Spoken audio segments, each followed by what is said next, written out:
क्या आप भी बिल, एक्ट और लॉ इन तीनों टर्म्स को लेकर कंफ्यूज रहते हैं? तो आपका ये कंफ्यूजन पूरी तरह से क्लियर हो जाएगा अगले 60 सेकंड के अंदर। सबसे पहले तो किसी भी डेमोक्रेटिक गवर्नमेंट के 3 पार्ट्स होते हैं, लेजिस्लेचर, एग्जीक्यूटिव एंड जुडिशरी, जिसमें से लेजिस्लेचर की जिम्मेदारी होती है कानून बनाना, यानी देश में कोई भी कानून जो अभी हमारे देश में लागू है वो लेजिस्लेचर के द्वारा बनाया गया है। इसके लिए क्या होता है, अगर हम बात करें इंडिया में, तो इंडिया में पार्लियामेंट लेजिस्लेचर का रोल प्ले करता है, जिसके 2 हाउसेज हैं, लोकसभा और राज्यसभा। जब भी कोई कानून बनता है तो सबसे पहले एक बिल लाया जाता है, बिल लाया जाएगा किसी भी हाउस में। उस बिल के अंदर बेसिकली जो भी हमारा कानून है उसमें जो भी प्रोविजंस होने वाले हैं वो सभी प्रपोजल्स के फॉर्म में लिखे होते हैं। उसके बाद क्या होता है, उस बिल पर वोटिंग होती है, काफ़ी डिस्कशन होता है, दोनों हाउसेज में बिल पास होता है। बिल पास होने के बाद उसको भेजा जाता है प्रेसिडेंट की असेंट के लिए, यानी राष्ट्रपति को अब उसको अपनी मंजूरी देनी है।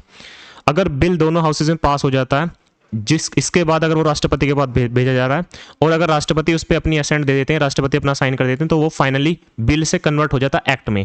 अभी भी लॉ नहीं बना है। लॉ बनने के लिए क्या है, तो गवर्नमेंट का एक डॉक्यूमेंट होता है जो वीकली बेसिस पे, मंथली बेसिस पे पब्लिश होता है, जिसको हम गजट बोलते हैं, यानी गजट ऑफ इंडिया। उस जो डॉक्यूमेंट है गवर्नमेंट का डॉक्यूमेंट, उसमें गवर्नमेंट नोटिफाई करेगी इस एक्ट को कि ये पर्टिकुलर एक्ट हम बना चुके हैं, अब ये इस पर्टिकुलर डेट से पूरे देश में लागू होगा। जैसे ही वो उस गजट ऑफ इंडिया में पब्लिश हो जाता है, उसके बाद वो एक्ट कन्वर्ट हो जाता है फाइनली एक लॉ के अंदर। अब यानी जितने भी एक्ट होते हैं वो फाइनली एक लॉ बनने हैं, ऑब्वियस सी बात है। लेकिन लॉ में एक्ट्स के अलावा और काफ़ी चीज़ें भी आती हैं, जैसे कि कॉन्स्टिट्यूशन में जो भी प्रोविजंस लिखे हुए हैं वो सभी लॉ का पार्ट है।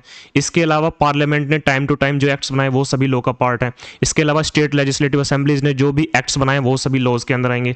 इसके अलावा काफ़ी और, जैसे हमारे जो कोर्ट्स ने, उन्होंने जो अलग अलग टाइम पे जो डिसीजंस दिए, यानी जो जुडिशियल डिसीजंस हैं, वो सभी भी पार्ट होते हैं किसका, लॉ का। यानी लॉ काफ़ी ब्रॉड टर्म है, जिसके अंदर अगर हम बात करें तो जो एक्ट्स होते हैं वो भी आगे चल के लॉज ही बनने होते हैं। लेकिन इसके अलावा काफ़ी चीज़ें भी होती हैं, यानी हम ये बोल सकते हैं all acts are laws but all laws are not acts.